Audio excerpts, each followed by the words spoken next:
यवतमाळ रस्त्यालगत असलेल्या अभयारण्याच्या परिसरातून आज सकाळी एका व्यक्तीवर वाघाने हल्ला केल्याची घटना उघडकीस आली आहे। मिळालेल्या माहितीनुसार संबंधित व्यक्ती स्कूटरवरून जंगल रस्त्याने जात असताना अचानक वाघ समोर आला आणि त्याच्यावर झडप घातली। घाबरलेल्या व्यक्तीने तात्काळ स्कूटर थांबवून जवळील दगडझाडीत लपून आपला जीव वाचवला। स्थानिक नागरिकांनी आवाज ऐकून घटनास्थळी धाव घेत त्या व्यक्तीला सुरक्षित बाहेर काढले। या घटनेनंतर परिसरात दहशतीचे वातावरण असून स्थानिकांनी या मार्गावरून वाहनांनी जाणाऱ्यांना विशेष काळजी घेण्याचे आवाहनही केले। दरम्यान वन विभागाचे अधिकारी घटनास्थळी दाखल झाले असून त्या भागात वाघांचा ठावठिकाणा आणि हालचाली नोंदण्यासाठी पिंजरे, कॅमेरे आणि ट्रॅकिंग पथक तैनात केल्याचे सांगितले जाते। अधिकाऱ्यांनी नागरिकांना जंगल मार्गाने दुचाकी प्रवास न करण्याचा आणि आपत्कालीन परिस्थितीत वन विभागास कळवण्याचा सल्ला दिलाय। यवतमाळ जिल्ह्यातील मानव वन्यजीव संघर्षाची ही आणखी एक घटना असून परिसरातील नागरिकांकडून तातडीने प्रतिबंधक उपाययोजनेची मागणी होत आहे। तर वन्य विभागाने हा प्रकार गंभीरतेने घेत पुढील तपास सुरू केलाय।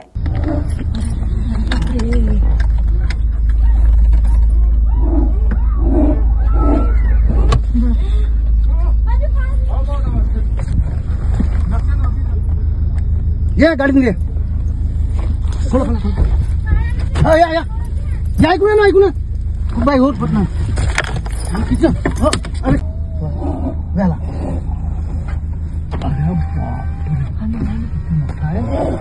अरे बाप अरे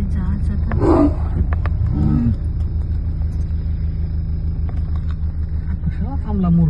बुलढाणा जिल्ह्यातील लोणार बस स्टँड परिसरात गेल्या 6 महिन्यापासून चोरीची घटनेत मोठी वाढ झाली आहे।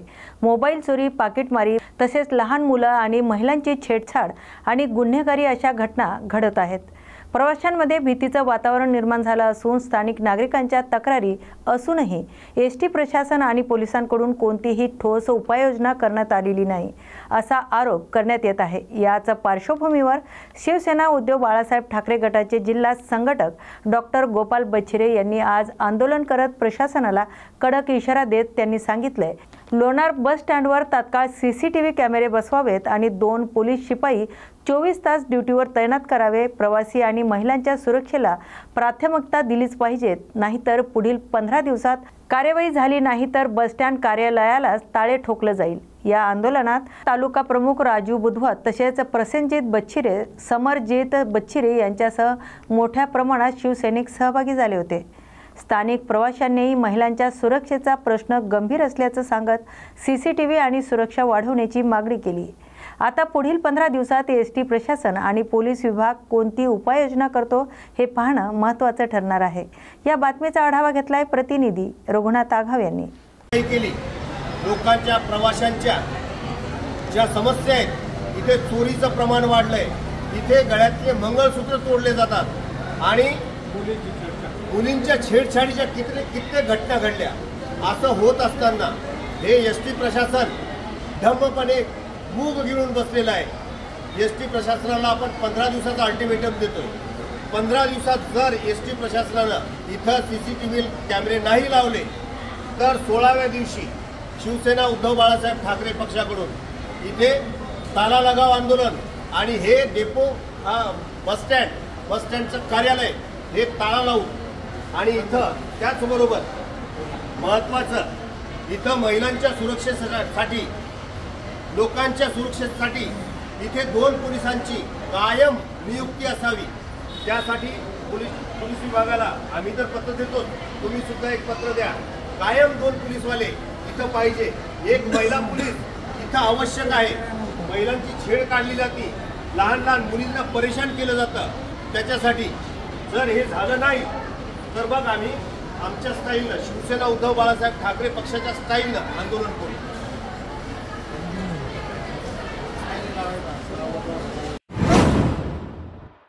राज्यात अतिवृष्टीमुळे शेतकऱ्यांचं मोठं नुकसान झालं असून आता सोयाबीन विक्रीच्या हंगामात शेतकऱ्यांना मोठा भाव घसरणीचा फटका बसत आहे। याच पार्श्वभूमीवर शेतकऱ्यांना भाव फरक द्यावा अशी ठाम मागणी शिवसेना म्हणजेच उद्धव बाळासाहेब ठाकरे गटाचे नेते दिलीप चौधरी यांनी केली। यावर्षी झालेल्या अतिवृष्टीमुळे शेतकऱ्यांचं सोयाबीन पीक मोठ्या प्रमाणात नष्ट झाले। कसाबसा उरलेला माल शेतकऱ्यांनी काढून बाजारात आणला, परंतु सरकारने जाहीर केलेल्या किमान आधार भावापेक्षा सध्या बाजारात सोयाबीन कवडीमोल दरात विकावं लागत आहे। एकीकडे अतिवृष्टीने संकट, दुसरीकडे भाव घसरण यामुळे शेतकरी आर्थिक अडचणीत सापडला आहे। या परिस्थितीत शासनाने तात्काळ हस्तक्षेप करून सोयाबीन विक्रीवर भाव फरक योजना लागू करावी अशी मागणी शिवसेना उभाटा गटाचे नेते दिलीप चौधरी यांनी आज केली आहे। त्यांनी म्हटलंय की शेतकऱ्यांचं वर्षभराचं श्रम वाया गेले, आता बाजारभाव कमी असल्याने शेतकरी अडचणीत आहे। सरकारने किमान आधार भाव आणि बाजार भाव यातला फरक भरून काढून भाव फरक रक्कम शेतकऱ्यांच्या खात्यात जमा करावी। शेतकरी संघटनांनी शासनाकडून तातडीने निर्णय घेण्याची मागणी केली। त्यांच्या म्हणण्यानुसार जर हा निर्णय लवकर झाला नाही तर येणाऱ्या हंगामासाठी शेतकऱ्यांना आर्थिक चणचण जाणवेल। अतिवृष्टी, पिकाचं नुकसान आणि आता भाव घसरण यातही तिहेरी संकटामुळे शेतकरी अडचणीत सापडले आहेत। त्यामुळे सरकारकडून शेतकऱ्यांच्या या मागणीवर काय भूमिका घेतली जाते आणि भाव फरक योजनेवर कोणता निर्णय होतो याकडे आता सर्वांचं लक्ष लागले। या बातमीचा आढावा घेतलाय प्रतिनिधी रघुनाथ आघाव यांनी। नमस्कार, जय जिजाऊ, जय महाराष्ट्र। आज शेतकऱ्याला उत्पादन शुल्काच्या तुलनेने भाव मिळत नसल्यामुळे शेतकरी हा अत्यंत दयनीय अवस्थेत जीवन जगत आहे आणि अशा परिस्थितीत या शेतकऱ्याला आपली संपूर्ण सोयाबीन 3,500, 4,000, 4200 या भावाने विकावी लागली आणि जवळपास 90% शेतकऱ्यांनी आपल्या सोयाबीन विकून टाकलेल्या आहे। आणि आज रोजी व्यापारी यांच्याकडे सोयाबीन उपलब्ध आहे आणि हे सोयाबीन आज व्यापाऱ्यामार्फत शासन खरेदी करू शकते। खरेदी सुरू झालेली आहे किंवा खरेदी केल्या जाणार आहे, परंतु शेतकऱ्याला, ज्या शेतकऱ्याने आडत्याकडे सोयाबीन विकली आहे त्या फरकाच्या माध्यमातून आणि शेतकऱ्याला वैयक्तिक त्याच्या खात्यावर संपूर्ण शेतकऱ्याला पारदर्शकपणे हा जो फरक आहे तो मिळायला पाहिजे, अन्यथा शेतकरी हा असाच दयनीय अवस्थेत जीवन जगणार आहे। म्हणून शासनाने याची दखल घेऊन शेतकऱ्याला त्याच्या खात्यावर हा जो फरक आहे हा त्याच्या खात्यावर टाकण्यात यावा। जय जिजाऊ, जय महाराष्ट्र। आरोग्य सेवेतील सुविधांचा बोजवारा आणि प्रशासनाचा ढिसाळ कारभार यांचं जिवंत उदाहरण गोंदिया जिल्ह्यातील तिरोडा उपजिल्हा रुग्णालयात पाहायला मिळतोय। नवीन एक्स-रे मशीनचे उद्घाटन होऊन 3 महिने उलटले, परंतु आजही ते सुरू झालेलं नाही। यावरून काँग्रेस शहर अध्यक्ष पवन मोरे यांनी प्रशासनाला सवाल केलाय। तातडीने सेवा सुरू करण्याची मागणी केली। तर गोंदिया जिल्ह्यातील तिरोडा उपजिल्हा रुग्णालयातील मागील 3 महिन्यापूर्वी आमदार विजय रहान गंडाले यांच्या हस्ते नवीन एक्स-रे मशीनचं उद्घाटन करण्यात आले।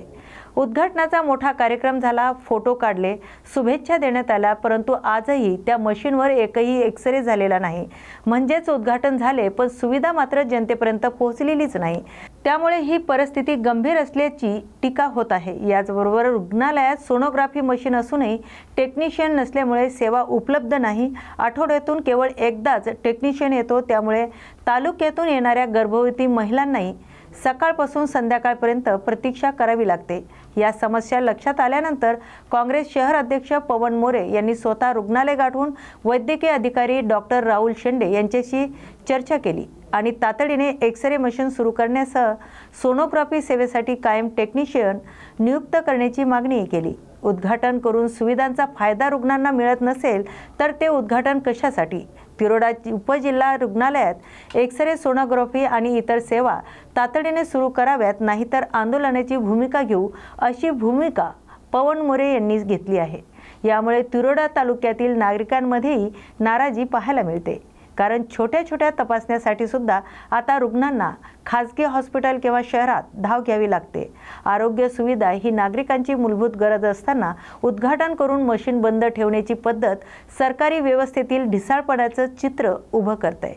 आता प्रशासन एक्स-रे मशीन सुरू करते की रुग्णांच्या मागण्या पूर्ण करते का हे पाहणं महत्त्वाचं ठरणार आहे। या बातमीचा आढावा घेतलाय प्रतिनिधी प्रवीण शेंडे यांनी। याची पूर्ण टीम त्यावेळेस इथे होती, मी पण हजर होतो. मी यांना दोनच प्रश्न विचारले की एक्सरे मशीन जे तुम्ही लावलेली आहे, पहिला एक्सरा तुम्ही काढून घ्या म्हणजे. मग नंतर दिवशीपासून जेव्हा आमदार गेले बंद आहे. दुसरा विषय त्यांना म्हटलं होतं की म्हटलं रात्री इथे यायला लोकांना त्रास होतो. तर जेव्हा त्यांना म्हटलं की लोकांना त्रास होतो तर ते म्हणाले कशामुळे. म्हटलं 2 वर्ष झाले इथले पूर्ण लाईट्स बंद आहे, सुरू नाही. रात्री पेशंट्स यायला घाबरतात आणि रात्रीचे पेशंट म्हटलं तर कसे असतात, ॲक्सिडेंट, इमर्जन्सी असे पेशंट होते. आणि मग त्यांनी आम्ही तिथे हॅलोजन्स लावले 2 स्वतः आम्ही आपल्या पैशाने, आणि ते लोकांना सोय करून दिली. मग त्यांना कसं तरी वाईट वाटलं असेल, कारण की तेही एवढे दिवसाचे सत्तेत आहे, 3 टर्मचे आमदार आहेत. त्यांना तुला कोणीतरी मेसेज दिला असेल की ते थोडं वाईट दिसत आहे. तर त्यांनी 2 वर्षाचा प्रॉब्लेम लगेच 3 दिवसामध्ये सॉल्व्ह केला आणि स्ट्रीट लाईट चालू केली. त्याच्यामध्ये आम्ही त्यांना धन्यवाद करतो. आता इथे कॉर्पोरेटर लोकांचं काही विचारायचं काही हे नाही, कारण की ते सत्तेत नाही आता सध्या, आणि 3 वर्ष झाले काही इलेक्शन्स नाही म्हणून आपण त्यांना काही म्हणू शकत नाही. ते सत्तेत असले तर काही करू शकले असते, हे तर सगळ्यांनाच माहिती सांगायची काही गरज नाही. पण तो एक जसा प्रॉब्लेम सॉल्व्ह केला तसा आमदार साहेब हा पण प्रॉब्लेम सॉल्व्ह करू शकतात एवढं आम्हाला निश्चित माहिती. आम्हाला त्यांना दोष नाही द्यायचा किंवा त्यांना वाईट बोलायचं नाही आहे, पण कृपा करून चॅनलच्या माध्यमातून, तुमच्या माध्यमातून हा इथे समजा एक्सरे मशीनचं रूम, चांगलं सुशोभित केलेलं रूम, इथे यदि पेशंटचे प्रॉब्लेम सॉल्व्ह झाले तर आम्ही लगेच आनंद करू आणि जमलं तर तुमचं स्वागतीला येईल. आता शेंडे साहेबांनी काही आम्हाला सांगितलं आहे की कशामुळे बंद आहे काय. एक मिनिट डॉक्टर राहुल शेंडे, तुम्ही थांबा. आपल्याकडे मशीन जी आहे ती 30/9/2025ला इन्स्टॉल झाली आणि त्याच्यासाठी जे एक QNAचं सर्टिफिकेट असतं ते त्यांनी म्हटलं होतं की आपल्याला 7 दिवसात आणि रजिस्ट्रेशन पुढच्या 7 दिवसात असं करून त्यांचं म्हटलं की 7 दिवसात मशीन सुरू होईल. त्याच्यासाठी आपण मग ही प्रोसेससाठी आपण पत्रव्यवहार केलेला आहे आणि त्याच्याबद्दल CS सरांनाही त्याच्याबद्दल माहिती दिली आहे. CS आणि जे इथले टेक्निकल लोक आहेत म्हणजे ह्या कंपनीचे त्यांच्याशी आपण फोनवर कॉन्टॅक्ट आहोत. पण तर दिवाळी आहे आणि याच्यामुळे त्यांचं इन्स्टॉलेशन 1-1 हप्त्याने ते पुढची देत आहेत. तर जसं जेवढ्या लवकर इन्स्टॉलेशन सर्टिफिकेट येईल त्याच्यानंतर एक्सेस सुविधा सुरू करता येईल.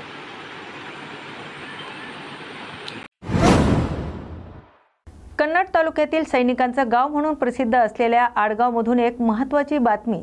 गावातील तरुणांनी व्यायामशाळेची मागणी करत ग्रामपंचायतीसमोर निवेदनं दिली आहेत. कन्नड तालुक्यातील आडगाव पी हे गाव संपूर्ण महाराष्ट्रात सैनिकांचं गाव म्हणून ओळखलं जात आहे. या गावात 170हून अधिक सैनिक भारतीय सेवेत कार्यरत आहेत. तर याच परंपरेतून प्रेरणा घेत नवीन पिढी देशसेवेचं स्वप्न पाहत असून सैन्य भरतीसाठी तयारी करत आहेत. मात्र गावात व्यायामशाळा व प्रशिक्षण सुविधा नसल्याने अनेक तरुणांना शारीरिक चाचणी दरम्यान अडचणी येतात आणि काही जणांना भरतीतून बाहेर पडावं लागतंय. याच पार्श्वभूमीवर गावातील तरुणांनी 31 ऑक्टोबर रोजी ग्रामपंचायत पदाधिकाऱ्यांच्या उपस्थितीत बैठक आयोजित केली आहे. बैठकीत तरुणांनी सांगितलंय की गावाने देशाला शेकडो जवान दिलेत, आता आम्हालाही संधी हवी. व्यायामशाळा ही आमची गरज असून ग्रामपंचायतीने तातडीने पावले उचलावीत. अमोल भोसले यांच्या उपस्थितीत ही मागणी मांडण्यात आली. तर ग्रामपंचायत पदाधिकाऱ्यांनी लवकरात लवकर संबंधित विभागाशी पाठपुरावा करू असं आश्वासनही दिले. या बातमीचा आढावा घेतलाय प्रतिनिधी देविदास थोरात यांनी. नांदेड जिल्हाधिकारी कार्यालयातील उपहारगृहात खिचडीत झुरळ आढळल्याचा धक्कादायक प्रकार समोर आलाय. देंगलोर येथील रहिवासी परमेश्वर हिप्परगेकर कामानिमित्त नांदेड येथे आले होते आणि दुपारी जिल्हाधिकारी कार्यालयातील उपहारगृहात जेवणासाठी गेले. त्यांना देण्यात आलेल्या खिचडीत झुरळ आढळल्याने त्यांनी तात्काळ हा प्रकार उपहारगृह व्यवस्थापकाच्या निदर्शनात आणला. सरकारी कार्यालयातील उपहारगृहात दररोज अधिकारी व कर्मचारी जेवतात. मात्र अशा प्रकारामुळे स्वच्छतेबाबत प्रश्नचिन्ह निर्माण झालेत. या घटनेनंतर कर्मचाऱ्यांमध्ये संताप व्यक्त झालाय आणि तात्काळ जिल्हा प्रशासनाला कळवण्यात आलंय. प्रशासनाने चौकशी सुरू करून कॅन्टीन चालकाला नोटीस दिली आणि स्वच्छतेची तपासणीही सुरू केली.